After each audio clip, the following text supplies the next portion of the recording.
Hello, good morning, सुप्रभात दोस्तों। और आई होप कि आप सभी लोग बहुत ही अच्छे होंगे। तो आज के ब्लॉग की जो स्टार्टिंग है वो होती है 5:30 बजे और मैं उठ गई थी। उसके बाद फर्स्ट ऑफ ऑल मैंने ज्योग्राफ़ी को रिवाइज़ किया था, क्योंकि कल भी मैंने ऐसे ही किया था, तो मैंने कहा चलो उसी रूटीन को फॉलो कर लेती हूँ मैं। तो सबसे पहले मैंने ज्योग्राफ़ी को जो कल पढ़ा था उसको रिवाइज़ किया, और एक दो पेज आगे भी जो था, मतलब कि जो हमारा भारत का जो विभाजन है भौगोलिक दृष्टि से, उसको पढ़ा है।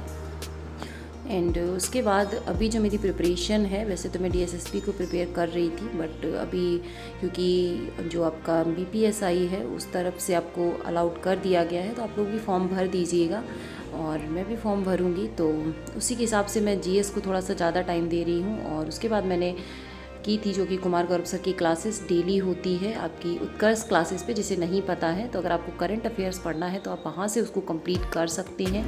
उसके बाद मेरा जो डेली रूटीन था उसको मैंने कंप्लीट किया और 12 बज गए थे। तो इसका भी ये हॉलीडे होमवर्क जो बच्चों को मिलता है तो उस सबको ये अपना कर रहा था, तो मैंने इसको दे दिया। और उसके बाद मैंने अपने उठाया था संविधान, क्योंकि मुझे अब रिवाइज़ करना था संविधान को।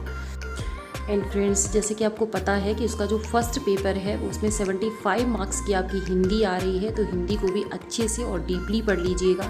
मैंने हिंदी को पढ़ना स्टार्ट कर दिया है, इंग्लिश को भी आपको पढ़ना है। और रीजनिंग की जो आपकी प्लेलिस्ट थी मैंने उसको आज फिर से टेलीग्राम पे शेयर कर दिया गया है। वो प्रीति मैम ने पढ़ाया है और एग्जामपुर चैनल पे वो जो एसएससी जीडी के लिए पढ़ी हुई थी, काफ़ी अच्छे से पढ़ाया है। देखो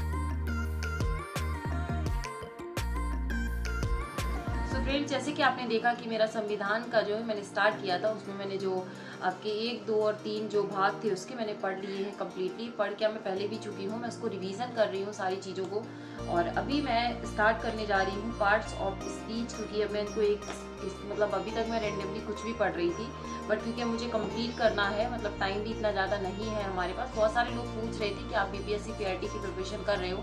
देखो, हम टीचिंग के लिए जब प्रिपरेशन कर रहे हैं तो वैसे तो हमारे सारे सब्जेक्ट ही एक दूसरे से रिलेटेड होते हैं, बट हाँ अभी जब अलाउड कर दिया है तो फॉर्म भरने में कुछ नहीं जा रहा है। और फॉर्म ज़रूर भरना चाहिए, सभी को भरना चाहिए। और अपनी तैयारी भी करके देख लीजिए तभी, क्योंकि अदर स्टेट की होती है तो थोड़ा सा मतलब जो अदर स्टेट के बच्चे होते हैं, अगर वो जैसे यूपी के बच्चे बिहार में देने जाएंगे तो कहीं ना कहीं उन्हें एक डाउट होता है कि पता नहीं पेपर कैसा होगा। बट कोई नहीं, अगर आप देखना चाहते हैं कि आपका क्या स्कोर रहता है तो आप टेस्ट बुक पे अपने इनरोल कर लीजिए। और वहाँ पे आप, मैंने अभी देखा था, मॉक टेस्ट वगैरह दिए हैं, तो मैं चेकआउट करूँगी उनको भी। और बाद बाकी मैं नाउन से स्टार्ट करने जा रही हूँ आज, और कोशिश करूँगी कि जल्दी से जल्दी रिवीजन तो वैसे मैं करती ही रहती हूँ। और अभी जा रही हूँ मैं, लगभग 1:30 बज चुका है और 2:30 बजे तक मैं इसको करूँगी। उसका थोड़ा बहुत रेस्ट करूँगी, फिर 3 या 3:30 से मैं फिर से अपनी जो सेकेंड स्लॉट है उसको स्टार्ट करूँगी। चलिए फिर स्टार्ट करते हैं।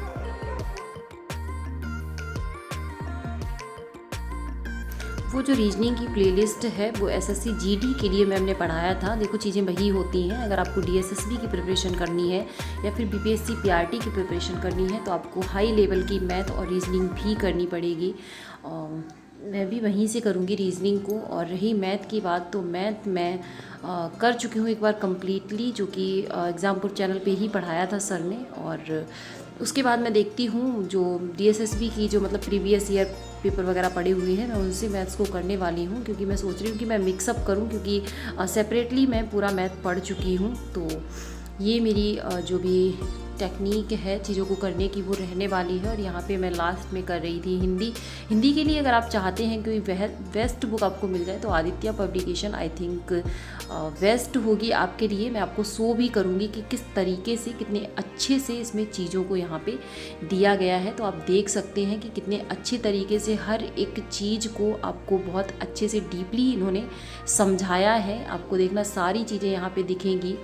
और मैंने इसको फर्स्ट चैप्टर जो है मेरा कंप्लीट हो गया है। कल मैं इसके क्वेश्चंस को देखूंगी थोड़ा सा किस तरीके से दिए गए हैं। और वैसे तो जो PYQS होते हैं ये वहाँ पर भी दे देते हैं लास्ट में, यहाँ पे छोटे छोटे से कॉलम बना के। ये देखो जो ये दिए गए हैं येलो कलर में, ये सारे प्रीवियस ईयर क्वेश्चंस ही होते हैं, ताकि आपको आइडिया लग जाए कि जो टॉपिक आपने पढ़ा है उससे किस तरीके से क्वेश्चंस आपके आने वाले हैं। अल्पप्राण क्या है, प्लुत स्वर क्या है, स्वर कितने होते हैं हिंदी में, इंग्लिश में, अयोगवाह क्या है, है, ये सारी जो मतलब एक कहते हैं कि जो डीपली नॉलेज होती है, जो छोटी छोटी चीज़ें होती हैं जिन्हें वर्णमाला में हम छोड़ देते हैं, तो उन सारी चीज़ों को लोग बहुत अच्छे से डिफ़ाइन किया है यहाँ पे। और काफ़ी अच्छी बुक है, और हिंदी जैसे आपको पता है 75 मार्क्स की है, तो आप इग्नोर बिल्कुल भी नहीं कर सकते हो, और इग्नोर करना भी मत, क्योंकि फर्स्ट पेपर में आपका पास होना ज़रूरी है। अदरवाइज आप जो सेकेंड पेपर होगा उसको नहीं दे पाओगे। तो ये था आज का ब्लॉग मेरी तरफ से। आई होप आपको पसंद आया होगा। तो thanks for watching, bye bye, take care.